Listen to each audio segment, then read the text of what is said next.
Estamos de volta com o programa Comunicare, hoje com a presença de Igor Pípolo, diretor da Núcleo Consultoria em Segurança. Igor, há sim um número crescente de carros blindados. Isso realmente traz mais segurança?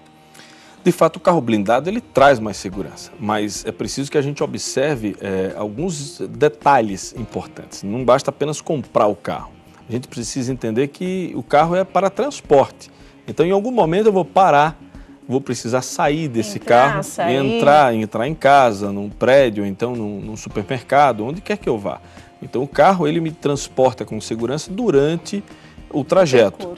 E ainda mais, entendendo que durante o trajeto, se eu tiver uma abordagem criminosa que venha querer atirar no veículo, eu tenho que ter a técnica de evasão. Ou seja, o carro blindado ele é feito para permitir com que você fuja com segurança. Então eu não posso ficar parado tomando tiro porque chega uma hora que ele não aguenta mais, né?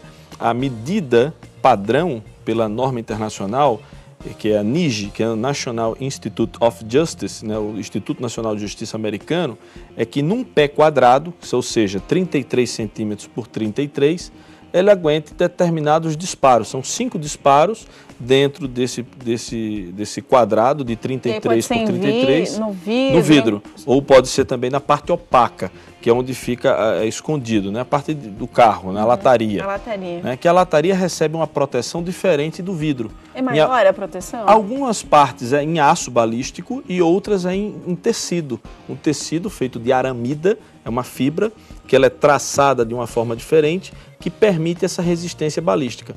Então existem níveis, você tem nível 1, nível 2, 2A, 3, 3A, e cada nível oferece um tipo de proteção. A proteção comum utilizada é o nível 3A, que é para áreas urbanas, porque você tem um tipo de arma que é muito comum, assim, 38, essas armas mais comuns, uma pistola, né? Ele consegue segurar bem esses disparos, aceitando a norma, às vezes até um pouco mais. Mas o fato é que não basta... Mas o fato não é para você ficar, por exemplo, vem no farol, alguém vai fazer tentar um assalto, vem com o revólver, você não ficar lá parado porque você tem um carro blindado, né? Exatamente. O ideal é que você possa você tem uma possibilidade de fuga segura. Inclusive também é blindado o pneu. Dentro do pneu ele vai um revestimento que mesmo que a pessoa atire no pneu, que é para parar o carro, isso, né? Ele está protegido, ele vai conseguir andar durante uns 30, 40 quilômetros com essa cinta. Então é uma situação realmente muito segura. Agora, como eu costumo falar, que não basta ter o veículo blindado, você precisa também fazer o treinamento de direção com o veículo blindado, ou seja, para veículo blindado.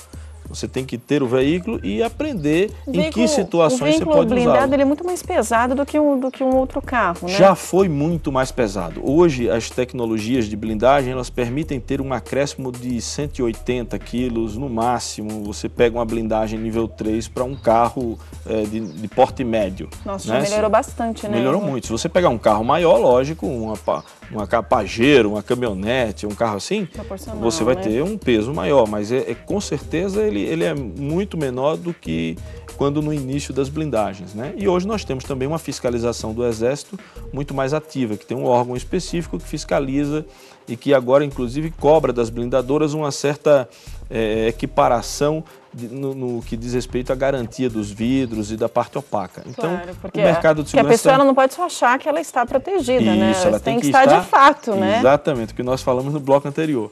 Não basta a sensação, ela tem que ter a efetiva proteção.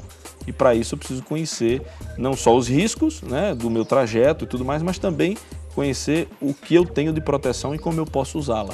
Maravilha. Vamos falar um pouquinho agora, Igor, sobre a formação do profissional de segurança. Nós já temos aqui no Brasil faculdades, concursos, como é que funciona o lado acadêmico? Hoje, Alessandra, nós contamos no Brasil com cerca de, eu diria até mais de 50 universidades que formam os gestores de segurança empresarial. São profissionais que estão sendo preparados para atuar na área de segurança empresarial, na área de segurança privada.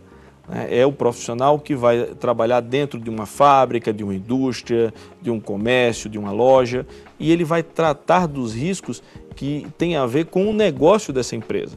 E muitas vezes ele faz o link, ele faz a ligação com a segurança pública, Se tiver um roubo interno, se tiver uma fraude, um incêndio, alguma coisa, ele vai precisar ter uma ligação com a parte externa, mas não é o mesmo profissional da área de segurança pública. É diferente. Ele é diferente. Não quer dizer que o profissional da segurança pública não possa fazer o curso e também tratar essas questões. Só que na área de segurança pública você tem uma questão muito mais operacional, muito mais investigativa, né, pela própria formação e com o respaldo legal e o objetivo legal. Dentro da empresa também se tem isso, mas não tem o poder de polícia. Então daí a necessidade de se fazer a coisa toda dentro da lei, né, obedecendo normas técnicas, com o respaldo da alta direção. Mas a formação que a pessoa, neste caso, vai ter, qual é? Chama-se Gestor de Segurança Empresarial. É um curso de 2 anos, um curso de tecnólogo, né? Nós estamos através da associação que eu participo, chama-se ABSEG, Associação Brasileira dos Profissionais de Segurança. É uma associação tipo como é a OAB para os advogados, é a ABSEG para os profissionais de segurança. Então nós fazemos parte dessa entidade e lá nós criamos uma certificação, que é o Analista de Segurança Empresarial. Então não basta a pessoa somente ter o curso, né? A entidade está preocupada com que ele tenha alguns outros conhecimentos complementares. Mas vocês fazem o quê? Uma espécie de exame, uma prova como a da OAB, exatamente, muito semelhante. É o mesmo jeito que a pessoa termina o curso de Direito, faz uma prova para a OAB, para poder exercer a profissão. Na área de segurança empresarial nós temos a ABSEG, que faz a prova chamada ASE. Então os projetos de segurança, para terem valor, eles são assinados por profissionais que têm esse certificado. Explica um pouquinho para a gente até entender melhor como é que funciona em termos de matérias, o que na verdade as pessoas aprendem nesses cursos? É muito interessante porque são matérias que a gente vê muito pouco, né, no mercado comum, mas a gente aprende sobre segurança física, segurança eletrônica, investigações, fraudes corporativas, segurança na internet, que é a segurança da informação, né, segurança das comunicações. Você tem a questão de legislação, é muito importante conhecer a legislação.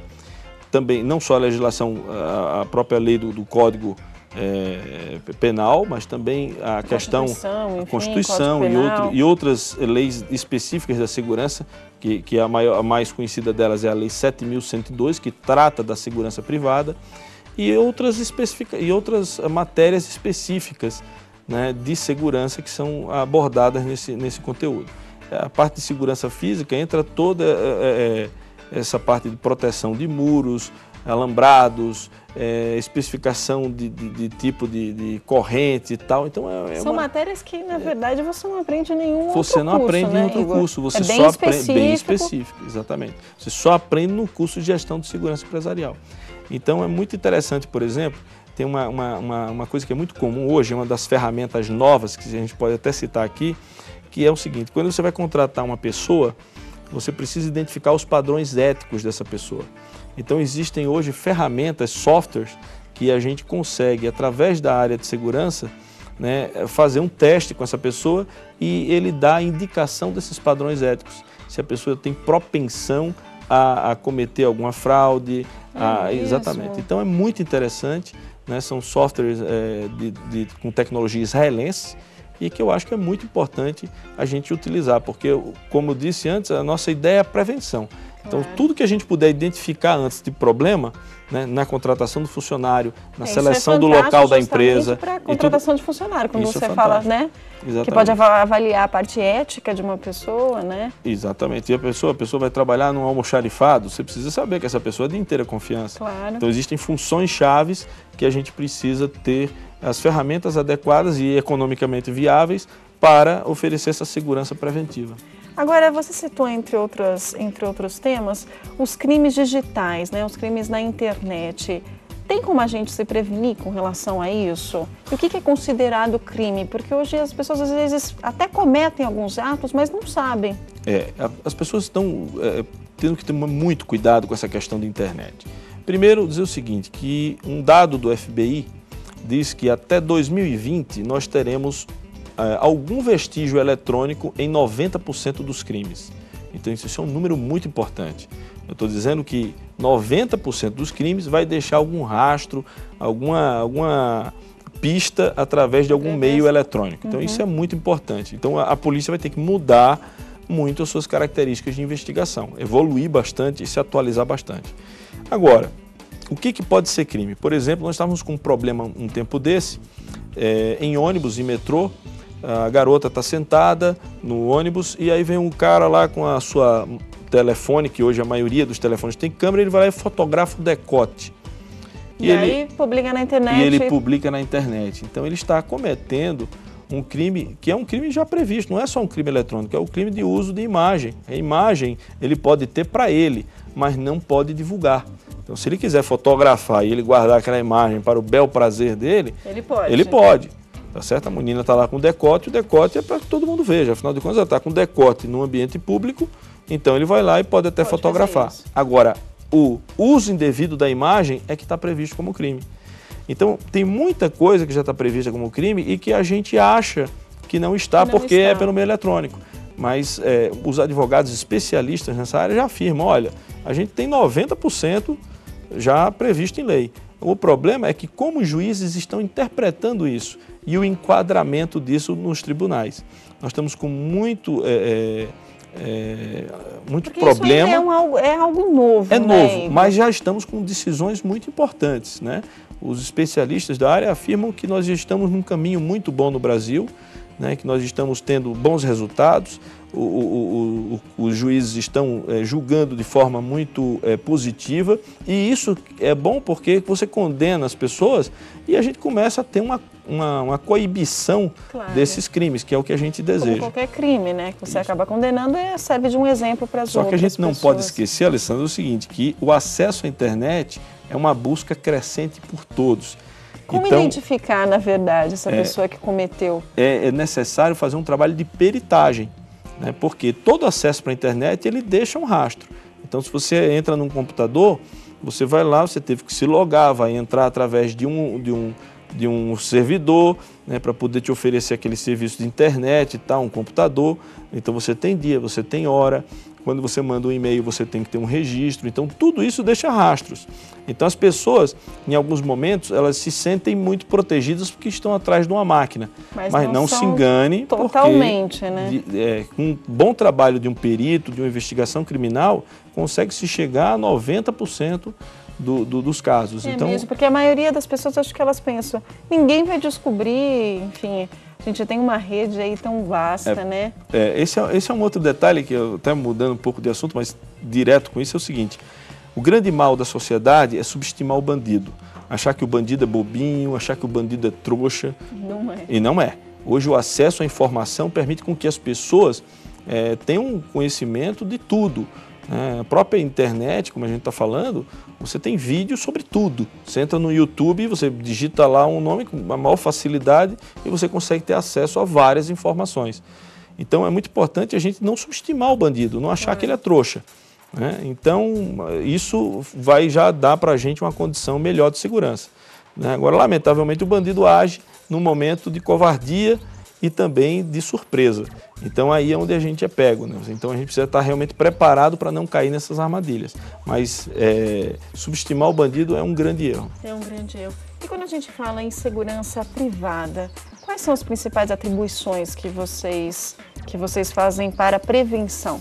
Olha, durante o tempo eu tive uma função muito importante numa empresa de grande porte e nós éramos responsáveis por produtos, né? Então, você imagina, a área de segurança era responsável em ter a liberação de todos esses alvarás para funcionamento dos produtos. E algumas vezes nós tivemos que até responder para a promotoria que tinha feito a interdição de um evento, né, com um projeto de segurança. Então, a responsabilidade da segurança, em primeiro lugar, dentro de uma empresa, é a garantia da vida, em segundo lugar, da imagem da empresa, e em terceiro, do patrimônio. Muitas vezes as pessoas entendem o contrário. Entendem o contrário, né? Exatamente. Então, primeiro é a preservação das vidas, garantir com que os funcionários trabalhem bem, que eles tenham tudo, né, a contento no seu ambiente. Segundo, a questão da imagem da empresa, que vale muito mais do que todo o patrimônio que ela pode ter. Com certeza. Bom, Igor, a gente vai por um pequeno intervalo, daqui a pouquinho a gente volta com o programa Comunicare. Não saia daí. Até já!